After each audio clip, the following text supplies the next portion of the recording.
నరసింహావతారం సగం మనిషి సగం సింహం ఊహించుకోగానే ఒళ్ళు గగురు పొడుస్తుంది కదా.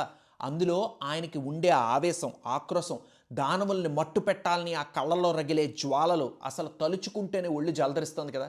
ఇదేముంది, అన్నమయ్య గారు రాసిన ఈ పాట తాలూకు అర్థం వినండి. అసలు ఒంట్లో ప్రతి నరం ఒళ్ళు విరుచుకుంటుంది, ఒంటి మీద ప్రతి రోమం నిక్కబొడుచుకుంటుంది. పాలనేత్రానల ప్రబల విద్యుల్లత కేళి విహార లక్ష్మీ నారసింహ, లక్ష్మీ నారసింహ.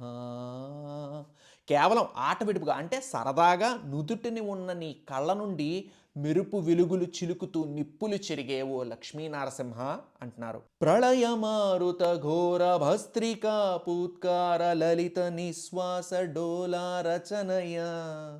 అత్యంత లలితంగా అంటే సింపుల్గా నువ్వు ఊపిరి వదిలితే వచ్చే ఆ శ్వాస కులిమిలో అంటే ఫర్నెస్లో నిప్పు రాజేయడానికి వాడే ఒక యంత్రం ఉంటుంది కదా, భస్త్రిక అంటారు దాన్ని. అంటే ఇలా ఇలా అంటే అవతల పక్క నుంచి గాలి వస్తుంది, దానిలోంచి వచ్చే గాలిలా ఉంది, అది ప్రళయాన్ని తెచ్చే సుడిగాలిలా ఉంది అని అంటున్నారు. ఇక నెక్స్ట్ లైన్స్లో కులశైల కుంభిణి కుముదహిత రవి గగన చలన నిధి నిపుణ నిశ్చల నారసింహ, నిశ్చల నారసింహ.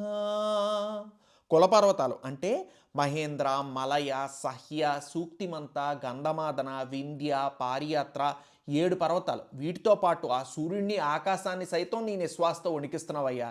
ఇది మాత్రమే కాదు, నువ్వు మాత్రం అలా వణికిస్తూ నిశ్చలంగా అంటే స్థిరంగా ఉండే ఓ నిపుణ, ఓ ఎక్స్పర్ట్ మిస్టర్ నరసింహ అని అంటున్నారు. దారుణోజ్వాల దగ్ధగిత దంష్టాల వికార స్ఫులింగ సంఘ క్రీడయ. అలా దారుణమైన జ్వాలలు గోళాలుగా చెరుగుతుంటే వాటితో వచ్చే వెలుగుతో నీ కోరలు ఏవైతే ఉన్నాయో అవి మెరుస్తున్నాయ్యా అని చెప్తున్నారు. వైరిదానవ ఘోర వంశ భస్మీకరణ కారణ ప్రకట వెంకట నారసింహ. శత్రువులైనటువంటి రాక్షస వంశాలను పూర్తిగా నాశనం చేయడానికి కారణానివి నువ్వే, నరసింహావతారం ఎత్తిన ఓ వెంకటేశ్వర స్వామి అని అంటున్నారు.